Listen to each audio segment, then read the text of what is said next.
In sports, if you want to be the best, there are no off days. Welcome into the No Off Days podcast. We got Chris Cato, we got BK in the booth. I am Scott Smith. How you doing, buddy? I'm better now. You got your Metallica shirt on? We got a big show this I'm ready. week. We're going, man. This is midlife crisis mode in full effect. Dallas, You and everybody else in that show? Arlington, okay, so AT&T Stadium, Jerry World. 2 nights, no repeats, so different set list each night. It's a two-night concert. A 2-night concert. Wow. Are you that into Metallica, or are they going to play a lot of stuff that you don't know? I've talked myself into being that into Metallica. No, I'm that into it. It's one of those bands, I only have a few that I want to see before they stop touring or before I stop breathing or something. And so this was a chance. A buddy of mine, kind of talked me into it. And I was like, you know what? Let's go. Let's do it. Pretty cool. Yeah, well, we're going to be talking about a little bit of different tour stop here on today's show. The format today on the NodPod is going to be a little bit different. For those that are just podcasters, you don't follow the content that we generate here at Fox 13 in Tampa.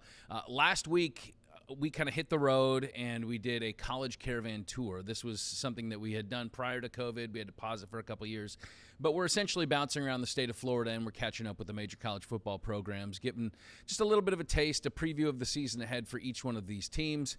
And so we're going to go back and look back at what we did last week. We're going to pull up some of those interviews, get some of your reaction, give some thoughts on the schedule ahead for each one of these teams. So this is a heavy college football show. Are you ready for that? This is what we need this time of year, because we are, 2 weeks away from kicking it off? Less than, what is the 26th is the first slate of games. That's the Notre Dame Navy in Dublin, I believe. That's the first one, yep. So this is the time to start dropping some knowledge on people, get them fired up. Well, I don't know if we're going to be able to do that, but we'll drop something. Let's bring in BK. He's in the booth, and Brian made the travels with me last week around the state, and looking no worse for the wear. We put in about 1,000 miles on the road. How did you enjoy the around the state? It was trip? Fun. I enjoyed it quite a bit. I mean, it's good to get out of the station a little bit, and it's good to see these programs up close. You can see it, on websites or clips here or there, but to get there and actually see them with your own eyes and see what these teams are doing, I think that's a huge plus. Yeah, BK's a good traveler. Yeah, yeah. Backseat driver? Is he a bit of a? He actually drove. He knows better than to let me drive. We've done that before. Oh, so BK, then how bad of a backseat driver is this guy?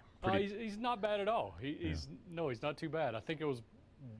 The only time he commented was our very last turn coming back to Tampa, where I flew past Howard and decided to go on Himes right after Bucks let out of our football game. You were in St. Petersburg all of a sudden. Yes, across the bridge. And a lot of times he was distracted by his social media presence, right? Like he's got this big following. You guys were doing Facebook Lives each day, so he had to be engaged with the people, right? Yeah. Well, the third party of our trio here was John Wright, our chief photog here at Fox, and so he was the guy that was like guiding the caravan, the one that had situated with all the cameras. So yeah, part of our coverage was we did our shows, our early shows, our 4, our 5, and our 6 o'clock shows from on location at these schools, and then we would hop in the car and we would head off to the next spot. And while we were in the car, we'd do a little Facebook Live, about 20 minutes or so, and that was it was interesting. The cameras all situated around the car, so we even have external cameras. Wow! So I get to play with those a little bit. I get to zoom in on people that are driving on the freeway. Can't get away from you and your surveillance. Yeah. It's big surveillance machine driving down the road. That's what it was. How were the accommodations on the road? You guys hit up some nice JW Marriotts in Orlando for UCF? I'll let BK answer that. I'll step out for that. I was fine with it. I know Scott had some issues. Fine with it means Super 8 for BK. Now, this is more important. How are the eats? You get any good college town food? A lot of it was just on the road. Like it was grab and go. A lot of Wawa. We did have I don't mind giving him a shout out, but I don't remember quite the name. In Ocala, a place called Harry's. That was, I think, far and away the meal that stands out. It was a Harry's Fish Market or something like that? Seafood and fish market, something like that. Yeah. Seafood in Ocala. Oh, that's not... I'm telling you. Huge surprise, but it was fantastic. It was. Holy cow. It was like a Southern Cajun Creole menu. That does sound good. What did you have, BK? I had fish tacos, blackened. All right. Obvious choice. I went Okay, with what the, about you? I went with the shrimp and grits. Oh, a And- little southern delicacy oh my there. Gosh, it was the best I've ever had. It was Oh. very good. Like if you're ever in Ocala, I highly recommend. Harry's. All right. Harry's. Maybe we have a new sponsor here for the All right, NodPod. so give us an idea of what we're actually going to be doing on today's show here, BK. What we're going to do is a mini tour here during the podcast, go back over these schools here in Florida that we went and saw up close and personal, and then get your thoughts now that you've digested the information stuff of what these teams can expect this year coming up. So we go to USF, UCF, Miami, Florida, and Florida State, check in with all those programs and get their insights. Very good. BK's favorite road snack is sunflower seeds, in case you were wondering. Oh, how does that work on the road?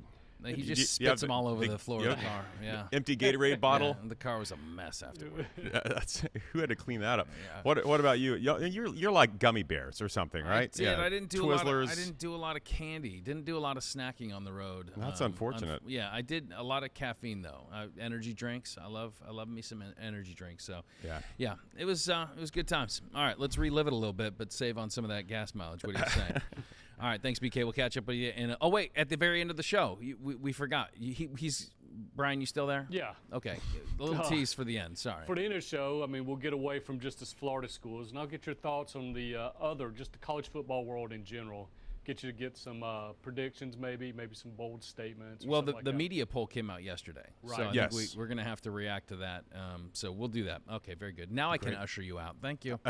If you were listening and you want to watch, go to fox13news.com/NodPod. If you're watching and you want to listen or subscribe, take out your phone, zap that QR code on the screen in the bottom right-hand corner, and there you'll find all of our shows. And if at any point listening to our show you start to feel a little drowsy, a little mental drift, kind of like your own little road trip, just pause it, go to the bathroom, get a good stretch, maybe pound a box of Nerds, squeeze a little lemon in your eye, and just keep on trucking, right? They say that it's not the destination, it is the journey. That is actually very true when you're listening to this podcast, because most of the time we don't really know where we're going anyway. So please subscribe, fox13news.com/NodPod. So our first stop last week was just right down the road at USF. That was the easiest travel for us. This is a team that's coming off a 1-11 season this year. They have a new head coach in Alex Golesh. We've had him on the NodPod. If you'd like to catch that episode, that was, a couple months ago? Yeah.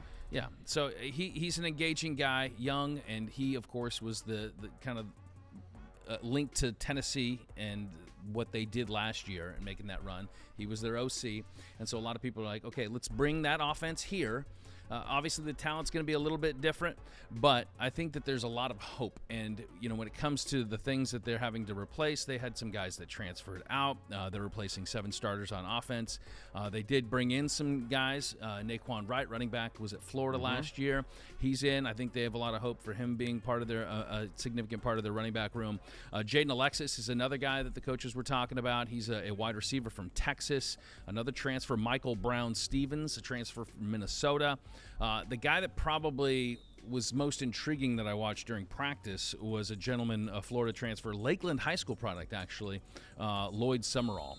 He's an edge rusher, and he looks like an SEC guy. Yeah. He's long arms, tall guy. Looks like he could be a guy that can create some havoc off the edge. So, in sitting down with Alex Golesh, they're building, right? There's plans for a new stadium. They have the indoor facility now. Everything is building in that area, and so that is what they are selling when they hit the recruiting trail. The vision for the future. When you take over a program that's won 4 games in 3 years, all you can sell is a vision. And so we've done anything and everything to get kids on campus here. From a recruiting side, we've certainly had a lot to sell in terms of what the history of this program, what you can do here. But certainly the stadium helps, the new football complex helps. Being able to bring kids in here and say, look, there is a commitment, a real commitment to football here. And so far it's paid off. How do you manage in kind of 2023 as a head coach in college football, this what seems to be kind of a Wild West frontier in players having free agency? Yeah, we've embraced it. We've embraced it. I think part of why I was interested in this job was because this is an attractive place for guys to go. What we do on offense is attractive to skill guys. What we do, if you're talking skill, what we do on defense, it's attractive for skill guys. On the flip side of the entire thing is I got to create a culture here where guys want to stay. Yeah. because we still got to recruit high school guys. We still got to develop young guys. And then when they get to a point where everybody may want them, we got to have a culture and a sustainable NIL structure to keep these guys here. And both of those things have taken a lot of time, more so than any sort of scheme or anything like that.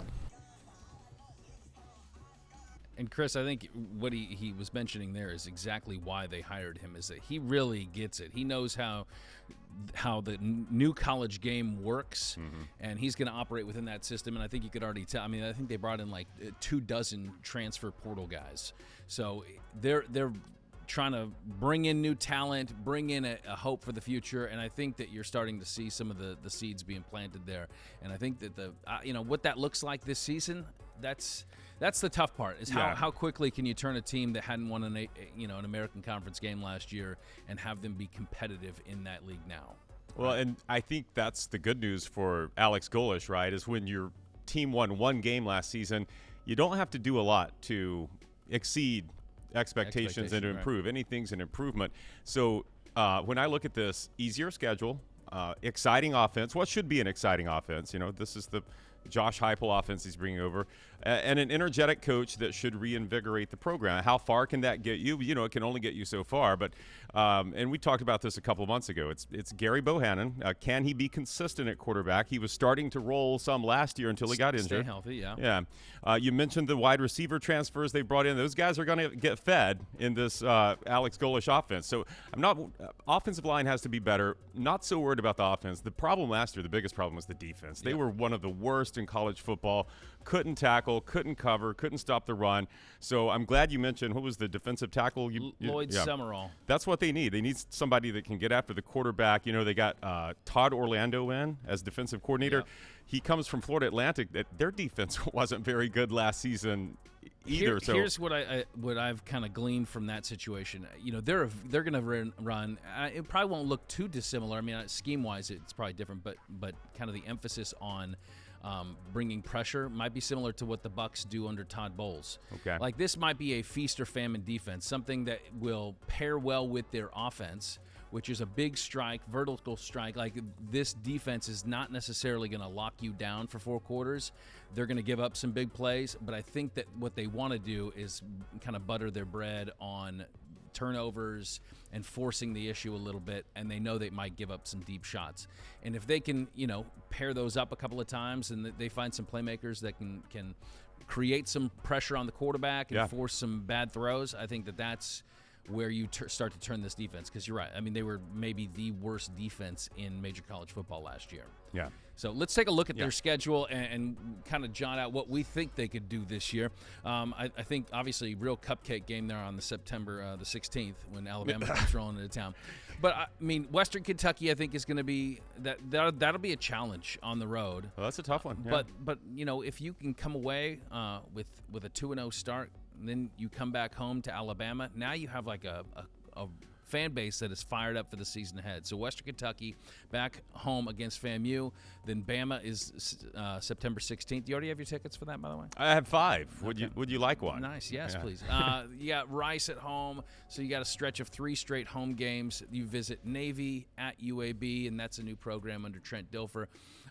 Then taking on Florida Atlantic, I think a winnable conference game right there. At UConn, at Memphis, Temple, UTSA, and then Charlotte to round it out. So, I mean, as I look at that schedule, I think they could come away with 4, maybe 5 wins, and I think that is a real kind of turn for this program. I mean, you're not going to go immediately from 1 win, most likely, to bowl eligibility. So I think if you can notch out 4 or 5 wins, I think that's a real successful first year for Golesh. 5 would be huge. 4 would be good. Yeah. I look at that again. I've got 3 for sure. I've got FAMU, Temple, and Charlotte wasn't very good last year.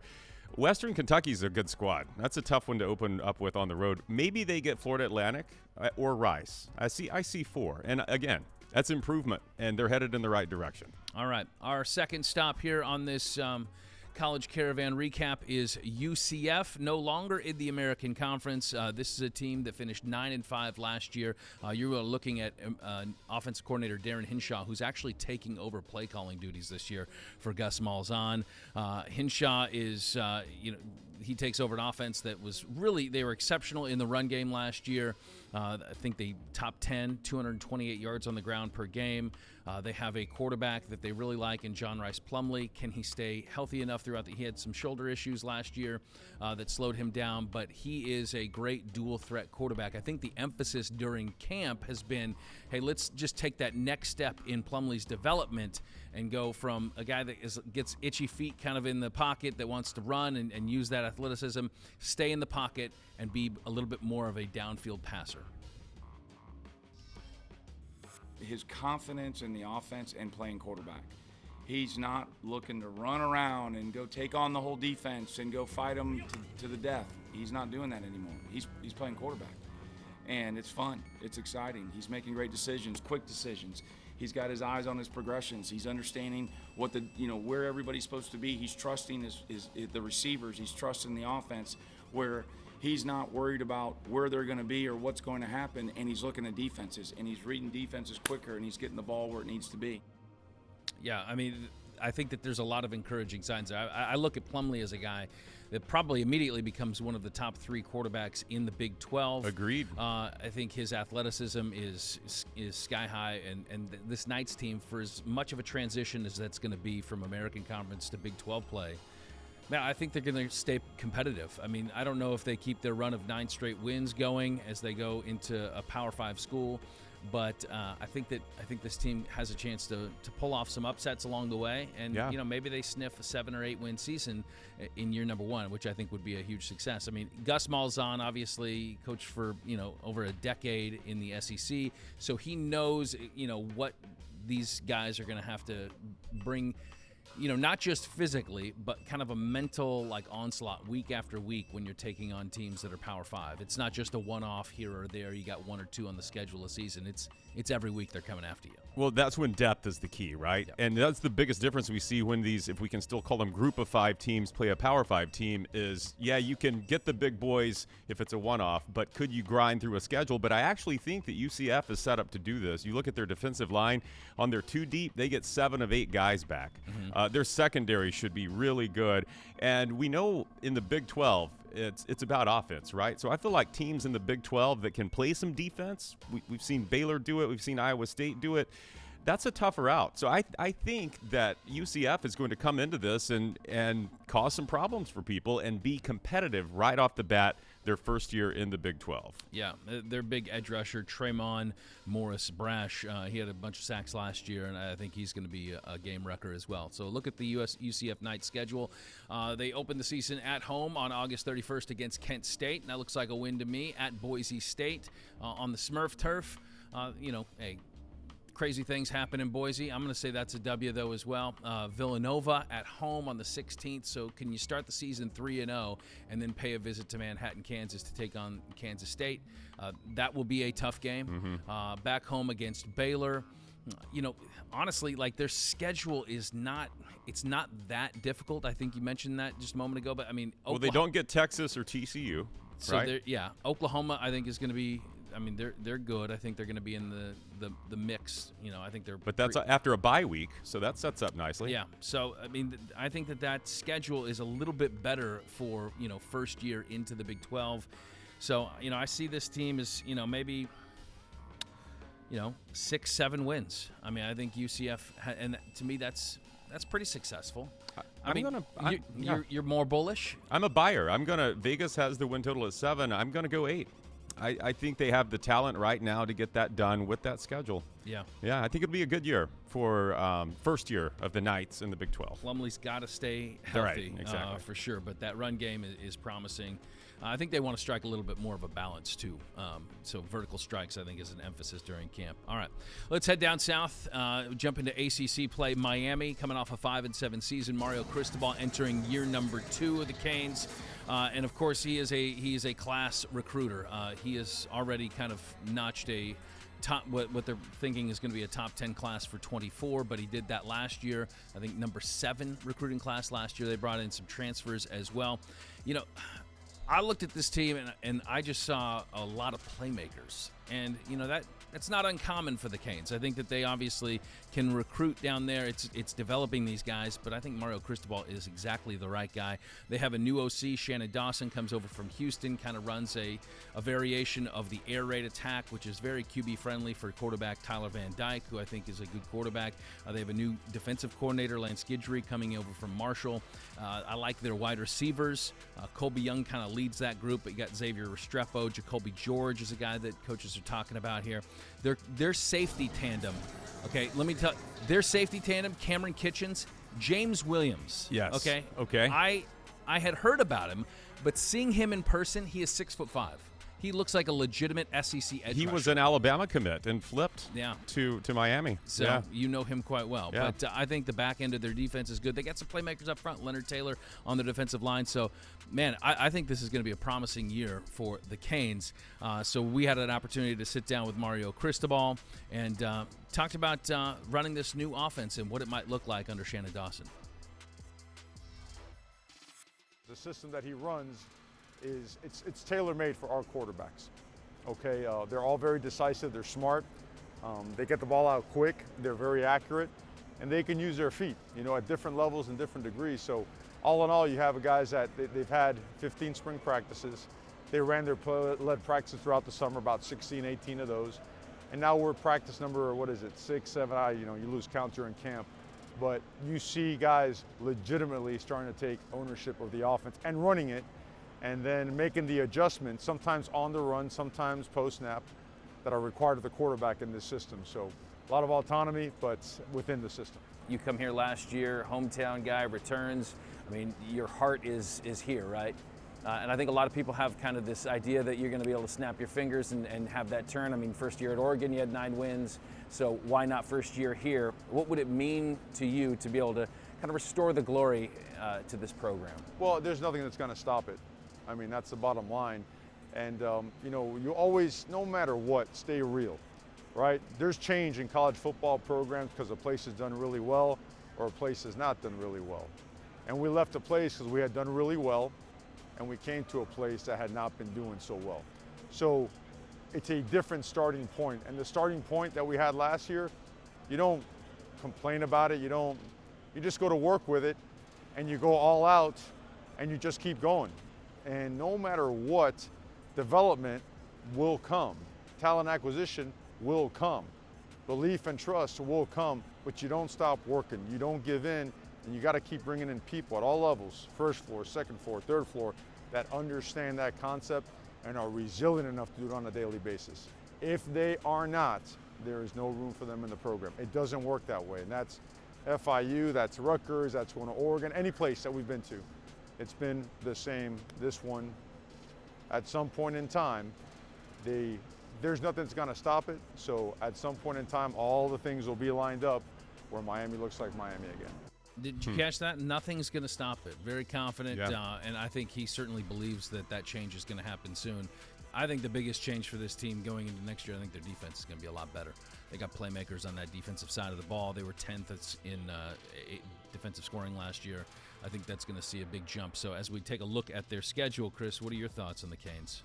Well, they've got it. Well, let's look at the schedule first. All right, so they've got a real shot here to get to that Clemson game, October 21st, at 5-0. Right? Texas A&M is going to be They got 6 games. that'd be 6-0. Yes, I can't count. Texas A&M, second game of the season. That's your first show me who you are Miami game, right? Yeah. Last year they played. It was a close one in College Station. Miami lost. Miami has to take care of the football this year. They could not do that last year, but I think the Canes could get Texas A&M, beat them there at home, and then if you can get to that Clemson game undefeated, you've got a real shot to reach all of your goals. Yeah, I think last year's loss to Middle Tennessee was like a rude awakening for a lot of these guys. That much to what Mario was talking about, like you got to go out and show it each and every week. And So even the first 5-6 games of that schedule, and I think the A&M game is going to be a telling matchup as well.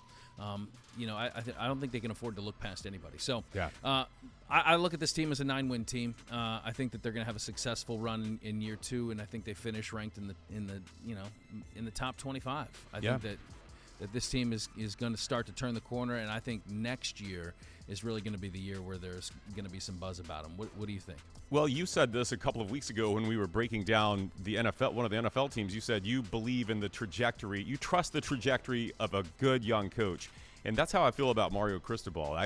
Year 2 at Oregon was his breakout year, right? And I think we're going to see that turn. He had 9 wins his first year. The second year was even better. Right. But here's what he's done. And so last year, really thin on offensive line. He's a trenches guy. He's brought in some transfers this year. They got this Javian Cohen, who was a starter at Alabama, was all SEC. They've got him in to solidify the offensive line. All the guys that leave Alabama. I'm bitter about it. They all go to Cristobal's program. He brought in a center from UCF up the road who's they love that guy. Going to be important. Going to be important. And the thing is, can they get Tyler Van Dyke to be the Tyler Van Dyke that everyone believed he was before last season when things kind of fell apart? And I think that's where the new offensive coordinator comes in, right? I think this system is going to be very friendly for Van Dyke. So I think that he's going to be able to put up some decent numbers. And I think you're exactly right. They have built this program in the trenches through the transfer portal. They have young guys that will be plugged in down the road. But that's, I think, both sides of the ball, but in the trenches. O-line, D-line, I think, are going to be much better this year. So, yeah, I see. What did you give me a number yet? I didn't, but I like 9 wins. Okay. I do. We're on that together. All right, very good. Let's head up to Gainesville now. The Florida Gators coming off a 6-win season last year, first year under Billy Napier. So they have now had back-to-back losing seasons for the first time since the late 70s. So something's got to change, right? Well, the quarterback has certainly changed. It's no longer Anthony Richardson, who's now the starting quarterback for the Indianapolis Colts. Graham Mertz was actually named starting quarterback the day after we left Gainesville. Wish we could have had that scoop, but they have just praised this guy's work ethic. I mean, what he did at Wisconsin is going to, I think, what they're hoping is going to pale in comparison to the type of preparation he's been putting in to get this team ready to go. We had an opportunity to actually sit down with Athletic Director Scott Strickland, and for that discussion, we talked about big picture college football stuff, conference realignments, transfer portal, NIL, how these kind of tectonic plates are shifting within the game, and wanted to get his thoughts. It's maybe as dynamic a period of change as any industry's ever been through, especially when you talk about the NIL and the portal on top of some of the realignment shifts. From a realignment standpoint, it's more of a consolidation than it is realignment. The SEC adding Texas and OU, making the announcement 2 years ago, and they're coming in next season to be at 16. That I think that really adds to our league. They bring value to what's already a really strong league, and excited for that to come about starting in 24. It's hard to comment on what's going on in the other schools and leagues just because it doesn't affect the Gators. But everything we do in college athletics is centered around recruiting and fan engagement, right? Recruiting and fan engagement. And you got to have resources in order to do those things well. And so I think a lot of what you're seeing across the landscape in the realignment space is an attempt to secure financial resources so that going forward, schools feel like they can continue to impact recruiting in a positive way and continue to engage with their fans at a high level. We've seen, of course, the Big Ten. They're moving to 18, and let's say the SEC does decide at some point they want to expand. Your friends up the road in Tallahassee have mentioned maybe they're not so satisfied in their situation in the ACC. Would you support your rivals coming into the SEC? I want what's best for the SEC. And so anything that is going to make the SEC better and therefore help the University of Florida by making the SEC stronger, we're going to be supportive of. What's the translation there, Chris? Translation is he doesn't want his biggest rival in the SEC. No, but if that's what Greg Sankey decides is best, they'll do it. I think it would be good for the SEC. I think it'd be great for the SEC. Yeah. Florida wouldn't be able to perhaps pull some of the recruits that they're getting now because of that SEC. That is true. In addition to that discussion, he actually talked about Ben Hill Griffin Stadium. They're looking into architects to kind of do this massive redesign of the Swamp. And could they put in air conditioning like that, for the bleachers? Well, I mean, he said basically all options are on the table. I mean, they've even considered maybe a different location. I think that would be the last resort because they like the fact that it's located right there in the middle of campus. It's prime real estate. They want to keep a lot of the integrity of the things that like the intimacy, kind of the grading of the seats and how it's those weird like corners that are the wing walls. Yeah, the wing walls. Yeah. So those would stay. But yeah, basically everything else they want to bring this thing up to date. So, and they have a massive new training facility there for their football team that was $85 million, opened last August. So we're coming up, I think it's a birthday this week, 1 year. And got a chance to kind of peek around through that building. Didn't see everything, but man, it's very nice. I would assume that it hangs with the best in the nation in terms of those kind of pearls that you throw out there to recruits and say this could be yours. It's got the lagoon pool, it's got the video games, it's got the big dining halls, it's got, it's attached to their 8-year-old indoor field, and then they have a brand new state-of-the-art weight room and all that stuff. So all the bells and whistles there. I think that they're ready to roll. Napier's one of those guys. I think he was the guy that I said I'm buying the trajectory of Napier. I like him. I like him as a coach. I think he and you should like him too because he's certainly a Nick Saban acolyte. But I think he's bringing in guys that they look big. I mean, their defensive, their offensive line. Their defensive line's huge. I mean, Desmond Watson's going to kind of step on that scale. Who's that other guy? Cam Jackson. They brought in from Memphis. So I think their defensive front's going to be really good, stout. And Graham Mertz is a bit of a question mark. What are we getting in him? Here's a look at the schedule. They open up, and it's going to be a tough one out of the gates. Oh, that's a banger. At Utah this time. At Utah, right out of the gates. That was a team that they got by last year. I'm not sure on the road that it's going to go that smooth, but once you get through Utah, you got McNeese. You're then hosting Tennessee. You got Charlotte. Another one at Kentucky. That could be a tough SEC game. I mean, this is the thing. I think they're going to be better. I think they have a lot of young guys that they're going to lean on, especially in the receiving core that they want and they expect to be playmakers. But that schedule, man, it's unrelenting between Tennessee, Kentucky. South Carolina's not going to be a cakewalk. You got Georgia. LSU's a better team, and then you round out the season against Florida State. I mean, it's tough for me to say. I think there's at least 3 lock losses in there. I'm kind of flexible on the other 2. I could be swayed. I mean, but I can't really get past 7 wins. And I'm going to say that, saying that I think it's an encouraging season. Yeah. Everything you said, I echo. I like Billy Napier. I like his system a lot at Louisiana. I think he's brought in Austin Armstrong as a new defensive coordinator to work with that talent that we spoke about there. I think Armstrong's going to be good. I think, Graham Mertz I watched a lot of Wisconsin football for some reason. He got worse. He was in a system that didn't help him much. He's never had receivers like this to throw to. And I think as good as Anthony Richardson was for his talent and athletic ability, Napier couldn't run his offense the way he wanted to. I think a quarterback like Mertz allows Napier to put his full scheming on display out there. Yep. But again, like you said, it's the schedule. You said you see 3 lock losses. That would be Florida State, I'm guessing. Florida State, Georgia, and then what was the other one? I think Tennessee. I think LSU. Yeah, LSU. So, I mean, I hate to say lock losses, but those are hard for me to see them winning those games. Then there's, I think, even the Tennessee game's going to be tough. The South Carolina game's going to be tough. I know. At Kentucky's going to be tough. I've got 6 if you can get Utah on the road, which is going to be tough. You know what? And I just hope the Gator fan base will give it. If this doesn't, if you get 5 wins or 6, don't get impatient yet, which is hard to say when you just mentioned all the money they're spending on facilities and everything. And we've seen good coaches, the Gator fan base, they run out of patience pretty quickly on. I think next year will be a better year for the Gators. Yeah, and my sense is that there's no hot seat up in Gainesville right now for Napier. I think that they like him, and they kind of understand where they are. Oh, let that schedule go sideways though, and you'll see that seat heat up. But you know, yeah. If they pull off 2 wins this season, then yeah, maybe it gets instantly hot. But I think they like him a lot for the future. All right, let's finish in actually what was Jacksonville. Normally Tallahassee is where we make our trip to see FSU, but they do things a little bit different. And you're looking at Jordan Travis, of course, the Heisman hopeful, leading the Seminoles this season. As much hype as I can remember in the last decade going into a season. I mean, they have a lot of talent. Jordan Travis he's the man, and he's 6-year senior. He's ready to roll.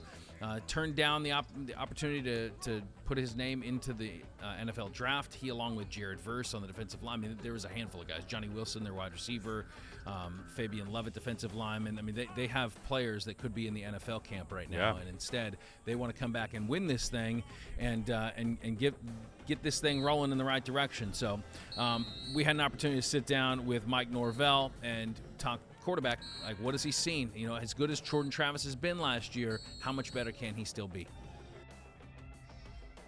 Yeah, I think he's continuing to grow in his consistency, and I think last year he's one of the best players in college football, and I have the same expectation for him this year. But you see the urgency, you see every play he's trying to bring a championship level intensity and focus, in the moment, whether it's period 18 or 20 in practice, or obviously when you step out there on the field and it's live game time. And so if you can prepare that way, I think it gives you just such a better potential for success. But it's also when you know that you've invested that work, you're going to be prepared for your moments. And I think Jordan is just a special player. He's done wonderful things for us, but I think it all comes to who he is and the preparation and the work that he puts in. Well, and you're kind of touching on the fact that a lot of coaches say that the special players have traits that you can't coach. What would that be for Jordan? Oh, I mean, he's everybody can point to his athleticism, to things. I mean, he's a natural football player, but I believe that it's the willingness to invest in others. I mean, the humility that he brings. He doesn't do this for himself. He does it for the guys that are around him. And I know it sounds good in an audio clip, but I mean, he lives it every day. How much he cares about his teammates, how much he wants to improve, how much he wants to be the best. And he's had to go through tough times. He's been and had some low moments in his playing career, but just to be the example that he's been and to help others throughout that journey, I think it's what makes him special. I mean, Jordan Travis is the tip of the spear, so to speak, but they have 8 returning starters on their offense. I think they have so much depth offensively. They added this new tight end that's kind of like this. He was South Carolina transfer, Jaheim Bell. He was kind of known as their pocket knife or whatever what was it? Swiss Army knife. Same thing. He's a switchblade. He'll cut you. But, I mean, he's a tight end that's maybe not prototypical tight end size. I think he's like 6'2", but he can – kind of a Pitts like Florida had a few years ago? Well, Pitts was a bigger guy, but, he can take the ball out of the backfield, run it. He can do a lot of different things, but versatile. Johnny Wilson as a receiver that stands 6'7". Their receiving core is strong. Their offensive line, they lost a couple of starters, but I think they've replenished there. So, offensively, man, they were – number 1 in the ACC, 16th in the nation last year.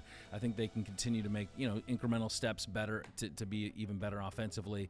Defensively, I think they're going to be good. I like a lot of their playmakers, and it starts with Jared Verse getting that edge rush going. But their defensive line is really strong, and so. Let's look at that schedule, Chris, and give me your thoughts on the Noles. Well, I think the hype is warranted. I think everything that's a Seminole fan base believes this season can be, it can be. Now, here's the thing. Look at this schedule. We are going to know everything we need to know about this Florida State team by the end of September because you open with LSU in Orlando. Yes, give me that. That is how you open a college football season. The game was great last year. FSU won, but probably shouldn't have. I don't think, but so right out of the gate, and I think the Seminoles are going to get them. I think they're going to get them again, and then go down through there: Southern Miss, Boston College, win-win. Then at Clemson. There it is. Let's prove it. Right there, you're playing up in Death Valley. So then after that, you're on to Virginia Tech, Syracuse, Duke, Wake Forest. Not very good programs. At Pitt. Pitt's going to be pretty good this year. Watch out for that one. Then Miami, you're playing at you get Miami at home. That's always a tough rivalry battle there, and we just talked about how the Canes should be a lot better. North Alabama, and then at your in-state rival, Florida. 10 wins, I think, is, that's right there where it should be. I don't know where the 2 losses are coming. I think maybe Clemson, and someone else is going to trip them up maybe. Maybe it's Miami. I don't know. Honestly, even if they drop that first game against LSU, for as much as you want to win that game to kick the season off, I think it doesn't really mean a ton that early in the season, and of course not being in the ACC. The Clemson game is the most important game for my money. I think they need to go on the road, and you got to beat them.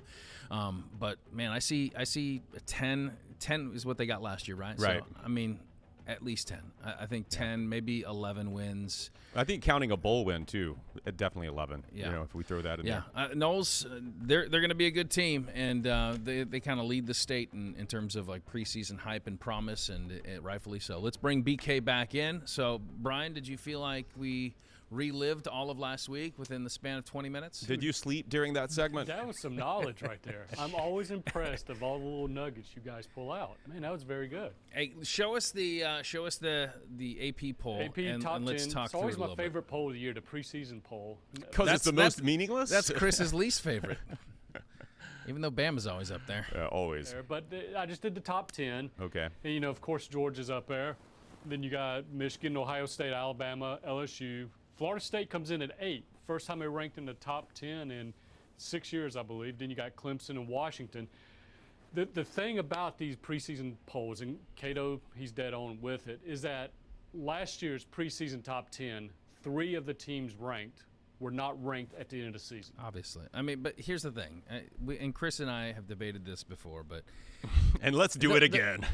Here, the value of the preseason poll, it's a starting point, right? Like, it's not part of what we enjoy so much about college football is that we could sit there and say, Week 1, we have a top 10 matchup, LSU, FSU. Will that change by the end of the season? Yeah, likely. Yeah. I mean, they're not going to finish with the same rankings most likely. So, but it's a way to kind of evaluate what we thought of them last year, what they return, and the new additions and their schedule, and say, we think that they're right about here. I think it's good. I mean, obviously it's going to change, though. I mean, they got to play the games. So, yeah, I'm for the preseason. I will concede a bit there that I do like that it generates conversation. Now, here's what I wish we would do. I wish we would have a preseason poll.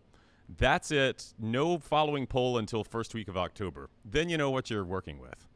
We don't need the movement every week in the polls. Why does it change you at all? Like, if the poll goes up or down after week 1? Because I think it does cause some bias when you're looking.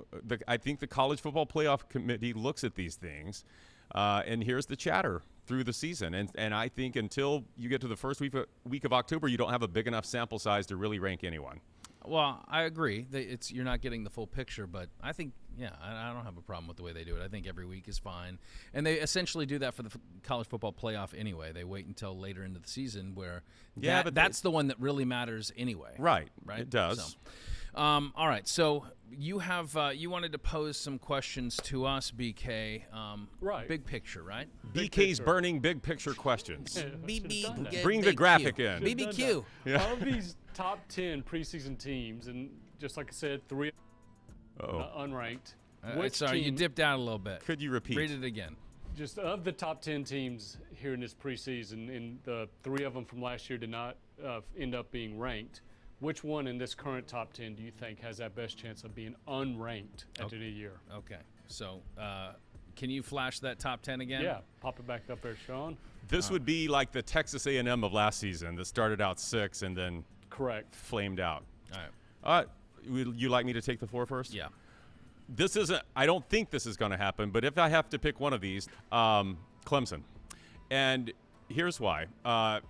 If things go sideways with their young quarterback, Cade Klubnik, starting for the first time under a new OC, Garrett Riley, there's no DJ Uiagalelei there to bail them out. If the offensive line hasn't improved, which has been a problem the last few years at Clemson, and if they get look at that schedule of Clemson's, they only have to take care of business twice, and that's at FSU or FSU at home, and Notre Dame. Both of those are at Clemson. If they were to face plant in both of those, their biggest games, and also maybe lose to UNC, who's ranked 21st now, and South Carolina is going to be better than people give them credit for. So in that worst-case scenario, that's why I would say they're the one team there that I would pinpoint if everything went wrong to fall out of that top 25. Brian, was that your question, though? That was it, yeah. It was just pick one team? Well, yeah, I mean, you can go two or three if you want to. Yeah, you told me, you said three. Pick 3 teams. No, 3 teams from last year were unranked. Somebody didn't read the notes carefully. All right. Well, then I also had I picked 3. I picked 3. So was one of them Clemson? So prepared to be wrong, or maybe I hit one of them. One of them was Clemson. Yeah, I think it's similar reasons. I also don't think their defense up front is great. So, but the problem is I'm picking against the ACC, where I think you're not tested as rigorously. But yeah, Clemson is one of those teams. I also have LSU. Maybe, yeah, and just because of the rigor of that schedule. I mean, they have FSU, obviously. In addition to that, you got Bama. You're on the road at Ole Miss. What is A&M on a pretty desperate year for Jimbo Fisher? I mean, so maybe LSU.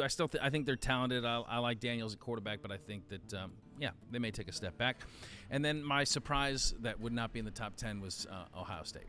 So, how does that happen? Well, I don't know. I've never seen Kyle McCord throw a football, so that would be part of it. Do you have the same level of playmakers? You lose a lot of guys to the NFL draft, so that would be. I'm reaching here, right? If I had to pick three teams, okay. But it'll make sense when Brian gets to his last question for us. Okay, go ahead. He's got it. What's your second question? Next up is Georgia going for the three-peat, something that hasn't been done since the 1930s, I think. And Georgia, Who did it? In that the 30s? was Minnesota. The Gophers, the Golden Gophers. Yeah, I think Hayden Fry was the coach back then. No. On the current schedule of Georgia, which team has the best chance of maybe upsetting the defending champs? I'll take this one first. I think at Auburn is a little bit worrisome. That could this Auburn team under Hugh Freeze could be different, and they could be a lot better. It's on the road, and then I also have the visit to Tennessee as a game that could slip them up too. Do I think they're going to lose? No, but if there's 2 on the schedule, those 2. Yeah, you took mine because they're obvious. I think this is a schedule for Georgia sets up about as easy as an SEC schedule could set up, right? And I did pinpoint the Auburn game first because it's on the road. It's at the kind of early in the season, and Jordan-Hare is just a weird place. Like, weird things happen there. People's heads fall off. Your quarterback, decides he's going to hit the transfer portal. But also just because Hugh Freeze has been in that position before at Ole Miss, where he had an unranked team playing an Alabama who, remember, Alabama used to be the Georgia. They had that Georgia defense, and Hugh Freeze was always able to scheme up something, keep them kind of guessing, keep them off schedule, and next thing you know, especially if you're playing at home, you look up at the scoreboard and you've lost. That's the one I pinpoint there. Do I think it will happen? No. Okay. I feel good about my pick. You just made me sound smarter. or did I? By echoing it. All right. So there you go. Brian, do you remember when Alabama used to be the Georgia? Weren't those the years? Oh, I've offended him. It's not working. Oh. He was speechless. I'm dead to Brian now. Brian, yes. What do you have any differing opinion on that Georgia schedule than what we just threw out there? The Auburn game, just like you said, is sneaky. South Carolina too, right? Mm-hmm. And I mean, when was the last time Georgia lost at home? Okay. You're gonna have to Google that one. All right. That's been a long time. It's been a while. Your point being that they're playing South Carolina at home. Yeah. But I believe they are. Mm-hmm. They are. Yeah, they are. All right. Finally, all that said and done, give me a bold prediction about this college football season coming up. A bold prediction? Bold. You want the Gasparilla Mowers Bowl? A bold prediction. Bold. D. Oh, your graphic says a bold guarantee. Well, I guess the same thing. thing. You can make it a guarantee. I don't want to make it a guarantee. Oh, we're going to check them at the I want you to give me a very timid guarantee. Yeah.